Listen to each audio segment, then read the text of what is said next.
The Logan Power Show. Welcome, everybody. The Logan Power Show. The Logan Power Show. The Logan Power Show. He is phenomenal.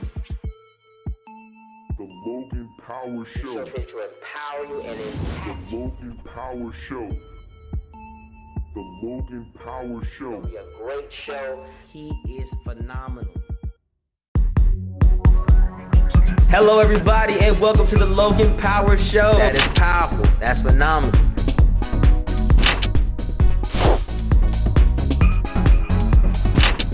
That is powerful.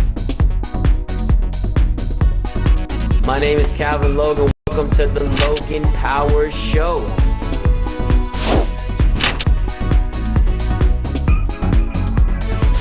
That is powerful.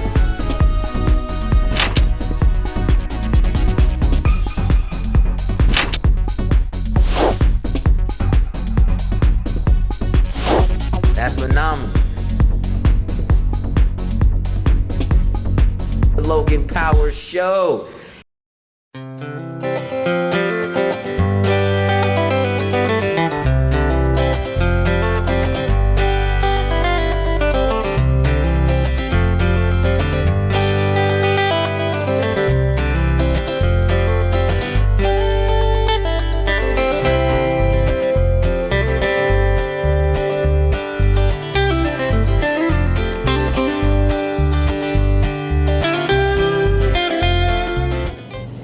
Hey everybody, welcome to the Logan Power Show. It's me, your host, Calvin Logan, live here at Harvest Point Church here in North Charleston, South Carolina. Well, we know 2015 is something very phenomenal time for us. I got with me a guy running to take a nice jab and making some serious dents and correct some wrong in action. He's be running for becoming the next mayor of North Charleston, Mr. John Singletary. How you doing, sir? Fine, pleased to meet you. Glad you're here to come on the show, sir. Thank you. I know you've been a busy man trying to make a difference, and don't want to hold up your time, but I want to let people know more about you. Tell people more about who you are and why you're running for mayor of North Charleston. My name is John Singletary. I grew up right here in North Charleston, a little section called Murray Hill off of Dorchester Road. Went to, at the time, Dorchester Elementary, then to Gordon Garrett High School. Left there and went to the Citadel, graduated in 1983, and after that I went up to Butler University to work on my graduate degree for Business Administration and Computer Science. Worked for Hewlett-Packard, Microsoft, owned my own Chick-fil-A for a long time, and eventually moved back here to Charleston. The reason why I'm running is simply because our city is at a point where we need an inclusive government. We need to be able to have every sector of the population get its fair share of the prosperity in this city, whether white, black, Hispanic, or any other nationality. When you come to the city of North Charleston, you need to feel that there's fundamental fairness in the way we run the government. You need to know that when you come to North Charleston, whether you are undocumented or documented, that as a resident here, that you will get justice anytime you walk in our court system. Wow. You know, that's something something we have to have a clear understanding that having justice done is very pivotal, and we need the right leaders in place. I truly believe that that's why I got Mr. Singletary here, and I invite every person running to be mayor of North Charleston to come onto the show. I believe here in the Logan Power Show, we want to get to know the person, know the individual, why they're running, why they're doing what they're doing. So you've been very successful, man. You decided to come back, born and raised here, and you want to become the mayor of North Charleston. What specific, if elected, in the next, say, the first 2-3 years of your term, what specific things are you going to focus on that's on your heart right now that needs to be changed here in North Charleston? Well, the first thing I'm going to do is I'm going to have a forensic audit done. The forensic audit will allow us to find out where we are before we make a move in any direction. And that's so that we make the right step, the first right step. When we take a look at jobs, the jobs in our communities are dwindling or they are simply not there. $66 million in the city's budget alone, when we have roughly 10 million going to African Americans and 56 million going elsewhere, it's wrong. With 50% of the population, whites are 38%, Hispanics are 12%. So we need jobs in our community. When we see Ecclesiastes 7 and 12, it simply says that the two things that give you protection in your community are going to be your knowledge and your money. And so we need to educate ourselves, and the way we get money infused in our community is that we have jobs. The next thing is that we have to have contracts. Out of $40 million in contracts, African Americans get $2 million, while $38 million goes to 38% of the population. It's not parity, it's not fair.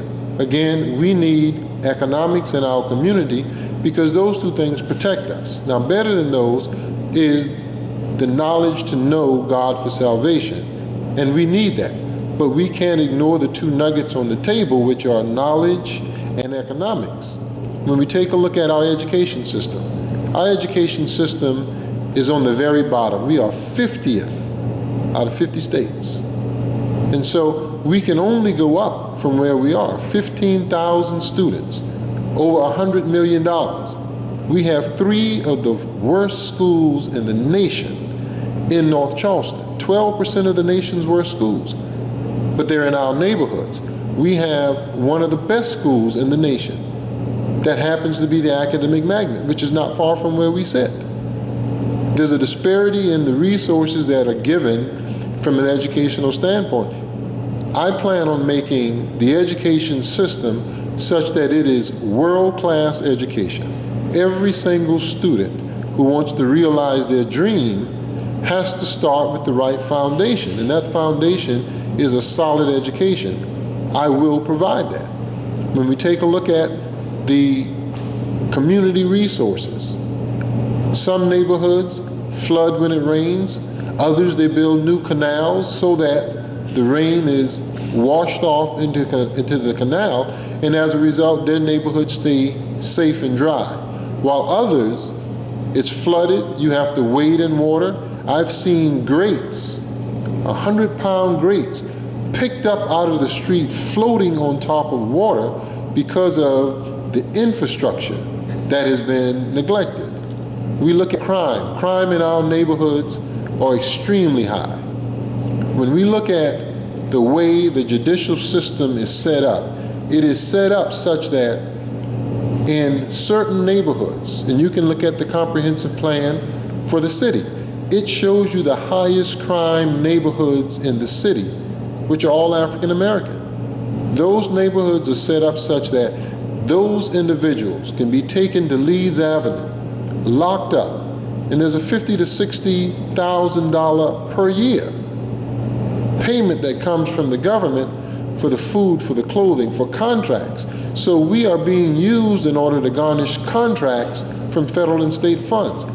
That is wrong. My vision is that rather than pay the $50,000 to $60,000 for housing a prisoner and only $8,963 per child for education, that we reverse that and we start putting $50,000 to $60,000 into each child so that they can then in turn be all that they want to be and the kind of individual that's going to make this world a better place. Well, definitely, I like the way you laid out a strong foundation. You know, for me, I'm not from South Carolina, from Los Angeles, California. My parents were always in education. My mother was a teacher for 30 plus years, LA Unified School District. Mm-hmm. My father from Alabama, Haynesville, Alabama. My mother from Chicago, Illinois. Got married and decided to move to California, started their grand life.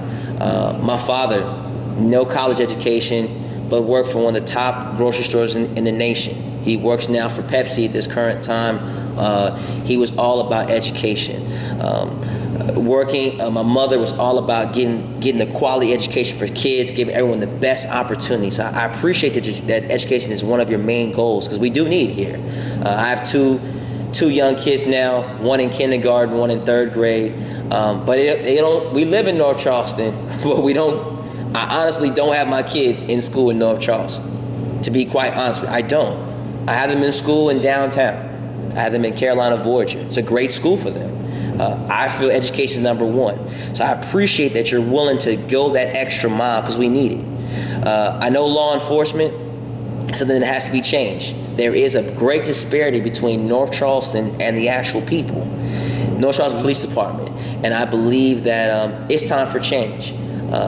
For me, I know that you mentioned infrastructure. We need that change also. We have a lot of controversy. The Boeing situation, Boeing that's here, but let's be honest, with Boeing, not a lot of us get the opportunity to work for Boeing. Absolutely. And I tell from personal experience, I'm not knocking anybody, I'm saying factual information. This is facts. North Charleston Police Department has roughly maybe about 300 plus people who work for them. Out of those 300 plus people, maybe 20% is African American. They never had an African American chief of police since that's been started. This is facts check information. I'm not just making this up and then it come out of my head telling you from personal experience.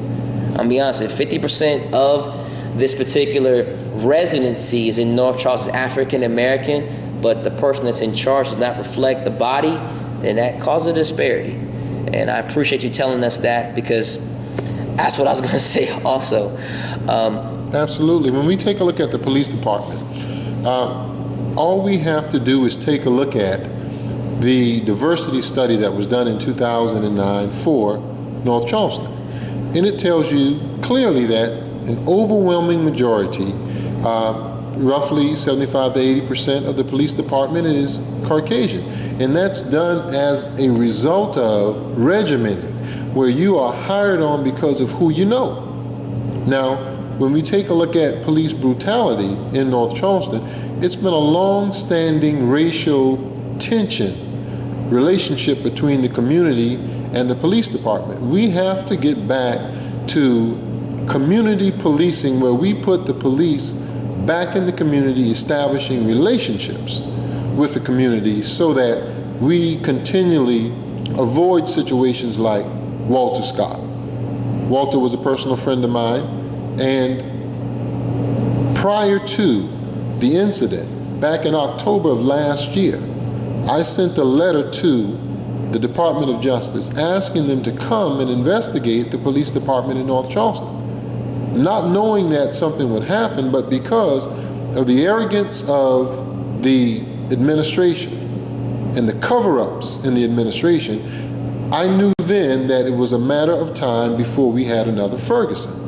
And that's precisely what happened. And so what we have to do is we have to hold people accountable. It's more than just having on the books a rule or regulation that says that you have to protect and serve. We have to enforce that. And when we have a few rogue policemen that make it bad for the majority of our policemen who are well trained, they protect and serve, they want to get back to their families at night, they just want to see peace in our streets. When they have to suffer from a few, it is wrong. Those few should not be protected, and as a result, drain and bring down the whole police department. You talked about educating your children and leaving North Charleston to put them into school. That's quite frankly what most people in North Charleston who care about education, they do. When we look at the fact that we have some of the worst schools in the nation, and our state gave back $144 million to the Race to the Top program, and we were racing to the bottom and ended up getting there quicker, then there is no incentive for you to keep your children in North Charleston schools. That is one of the things that I will change. We will make North Charleston schools world-class, able to compete with anybody statewide, nationwide, or worldwide, because we can. There's no reason why we can take $100+ million and give the worst education in the nation. That simply does not make sense. When we take a look at the vision in terms of the police force, it has to be more diversified. Without the diversity, we have a one-sided point of view, and with 50% of the community being African American, when decisions are made, then our point of view is not at the table. We talked about the quotas. We have yet to get a definitive answer from the mayor or the police chief as to, are there quotas, yes or no? We don't want a legalized, slick answer that says, well, to the best of my knowledge, or we haven't found there to be quotas. We want to know, are there quotas, yes or no? If you don't know, then ask the police chief. If he doesn't know, then that's a problem, because now we have policemen who are left to decide what they do without supervision. And if you can't supervise your department to the point where you know whether or not there is a quota to go down on the streets in an African American neighborhood and hunt them down like dogs based on a quota, then that is a problem. We have to change that. My vision is that all citizens in North Charleston, white, black, Hispanic, documented, undocumented, is protected by the law, that there's fundamental fairness, due process in the court system, and equal protection of the law based on what is just. That's why my campaign is a campaign for justice. Definitely, and I appreciate you going that stretching that mile. For those that are saying, Calvin, why are you so adamant about this? I'm in the military. I've been in the military going on 14 plus years. I've have good friends that work for the North Charleston Police Department, Charleston Police Department, in the police department world. And like you said, there are some bad apples out there that's making it hard for the bunch. And there's a stereotype out there.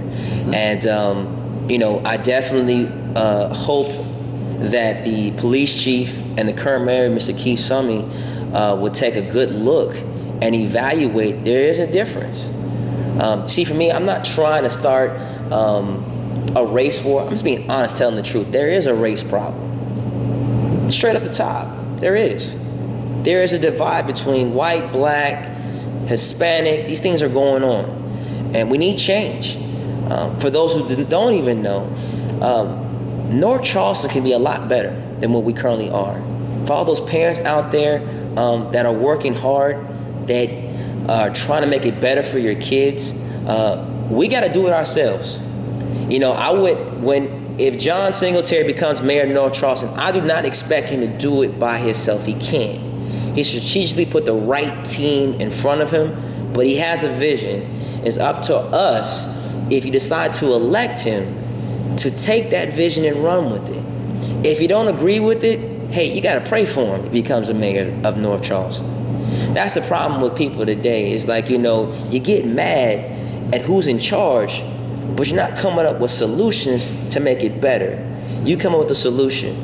And if elected, I got your back 110%. The reason why I got your back is because you have power that's going to affect my children, my children's children, my brother, my sister, Absolutely. My aunts, uncles, and the whole neighborhood. That's why I brought you on the show, because you were going after something. And I ask every last candidate coming to I have no bias, because I want people to know there's people out here that wants to make a difference. He doesn't have to run if he doesn't want to. He's financially set, if you just heard his testimony. So he wants to give it back. And I'm with you 110%, sir. Well, thank you. And like I said, I believe there are quotas, to let you know. There is a quota. I'm letting you know that right now. And we're not anti-white. And we're not only pro-black, we are pro-justice. Yes, sir.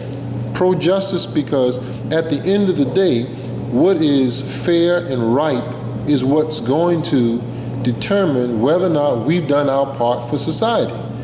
As you said, you've got kids, I've got young kids. And I want them to grow up in a city where they are free to walk the streets without fearing that they will be hunted down like dogs in the street.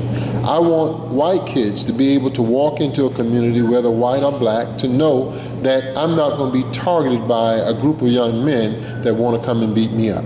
I want Hispanic children to be able to go into any neighborhood without feeling that I'm going to be slighted simply because I may not speak the language or I'm not from here. If you're a citizen within the bounds of North Charleston, then we have to not only respect but value you as a citizen, because we want you to add value to this community. Definitely. You want to add value. One big thing that I want to ask you, because I know that your time is valuable and I know what you're doing is very historic. The biggest question that I have is registration to vote. The last year voting, 6 years ago, for people who don't know, it's about maybe 100,000 people that are registered voters in North Charleston. And only 6,000 voted out of 100,000. Ladies and gentlemen, that's less than 10%. And that person you put in office, or who allowed to put in office, has a lot of power that makes a lot of decisions. And if you didn't vote, I'm sorry, but you got to make that decision. You got to vote. So what are some strategies that you're trying to work on to get these people to get out there and register to vote? Well, as you said, we've got 100,000 people here. 50,000 African Americans, 38,000 Caucasians, and 12,000 Hispanics. We've got 53,000 people at the beginning of this campaign that were already registered. We registered another 1,000, so 54,000. 30,000 of those registered voters, 30,000 plus, are African American. The mayor received 6,119 votes the last election. So we have an opportunity, a golden opportunity, to come out and to be able to elect someone that's going to look out for the best interests of all citizens and not slight any sector of the population. We've been doing voters registration at the campaign office. We've been going out into the communities and registering people, carrying them over to the voters registration administration. That's off of Leeds Avenue, Leeds and Dorchester, right behind the Bilo. And we have been religiously going out, educating people, telling them that that vote is simply a check. November 3rd, we get to cash it in. We have to simply take that vote, carry it to the polls, and elect a new administration, an administration that's going to be responsive to the needs of all citizens. And the only way to do that is to vote. And that's why the slogan that we have is, "You vote, we win." Gotcha. You vote, we win. That's how it's going to be. I truly believe that it's going to be historic. November 3rd. I'll be there at the poll myself. I'll be there with my family. I'll be there first thing in the morning. I've already made my vote in my head who I'm going to do. I can't tell it on air because my thing, the Logan Power Show, is here to show you who's here. And Mr. John Singletary took enough time to come out to the show. We have Mr. Clifford Smith on the show. We've asked everyone to come on the show, okay? That's the kind of person I am. I want my kids, I want everyone who's watching to say, okay, this man is serious. He invited everyone to come on. You get your time. Tell your story. Tell what you're about. And that's how I like to be fair and not be biased. Because if I was a biased show, then I wouldn't be right. So I've asked everyone to come on, and like I said, tell us what's your difference, what's your take? Because at the end of the day, I'm gonna be held accountable. God holds me accountable. You can't say, well, God, I just pray the right person. You gotta get out there and vote yourself. You gotta get out the card, put the check in there. This is who I'm voting for. Okay, this is what it's done. So God, I did my part. Now, whoever got elected, if that was my person, great, Lord. If it wasn't my person, I'm praying for him, because I need that person to have the right mindset. And they're not talking my language, then we need to sit down and have a meeting.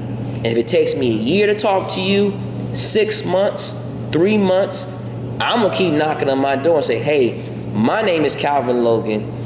I'm a registered voter. I voted for such and such person. They may not won, but you won. Okay, sir, I got an issue. Can you fix my problem? And that's how I believe we need to be in 2015. Be proactive, not so sit back and be passive. But I know your time is valuable, and I definitely thank you for coming on the show, sir. My pleasure. Definitely. And we're going to vote to win. But I'm going to let you right now, you look upon the screen, the people that are watching, tell them the reason that if you're elected, what kind of city do you want this to be looking like at the end of the day? When you're 6 years, 6-year term, or however long you're in office, if it's 30, 40 years, what do you want this city to go and be in your legacy? How do you want it to be? My vision for the city is simple, that it is a city in which each and every individual is able to reach their highest potential without any inhibitors.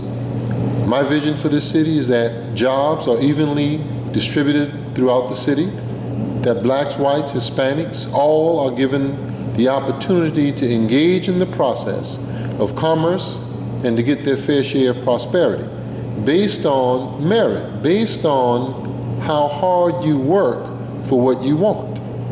My vision for contracts is that we are able to come to the table for those who are entrepreneurs, apply for contracts, and without any bias, be able to, based on your merit, based on your performance, to get contracts within the city, not have pay-to-play contracts and corruption to be able to discard you from a system in which you can earn a living for your family.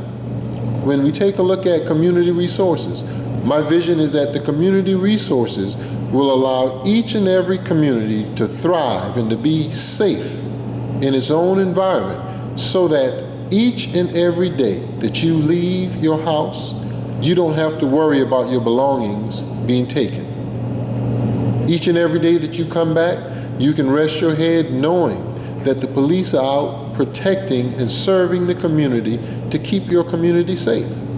When it comes to education, that every single child with a dream, that they're able to come up in a school system, they're able to be at the point where when they leave, they can read. They're able to go on to college. They're able to have the foundation necessary to go anywhere in this world and not only compete, but to excel so that they will be able to reach out and bring to fruition the dream that they had when they were once a young child. I believe that when it comes to the taxes in our neighborhood, that we can not only not stop taxes from growing up, but that we're able to decrease taxes. There's no reason why, with the way the housing slump went, and we were able to weather the storm in North Charleston, we had property value go down while taxes went up, whereas they should have gone down. Crime should be eradicated from our neighborhoods, and we do that by indirectly supplying jobs. When we supply jobs, it has an inverse effect on the crime rate. Our justice system needs a lot of work. Our system needs to be such that fundamental fairness, due process, equal protection of the law is the rule, it is the standard, versus something that we have to pay an abundance of money to try and reach for. We need to understand that at the end of the day, a vote for John Singletary means that this neighborhood will be world class. It will be the type of neighborhood that anyone would want to raise a family, because fundamental fairness will level the playing field and make this a world-class city. Definitely, I appreciate you again, Mr. Singletary. Come on to the show again, sir. And I thank you. God bless you. Hear me? Thank you. Yes, sir. And everyone who's watching right here, my name is Calvin Logan with the Logan Power Show. We are nationwide, worldwide. We will see you on next week, and thank you for tuning in.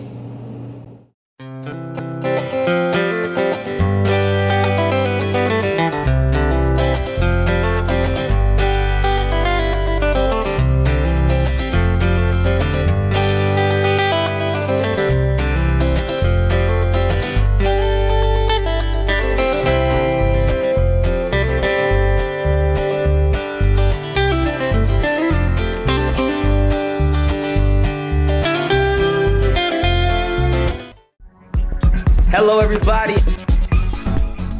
That is powerful. That's phenomenal.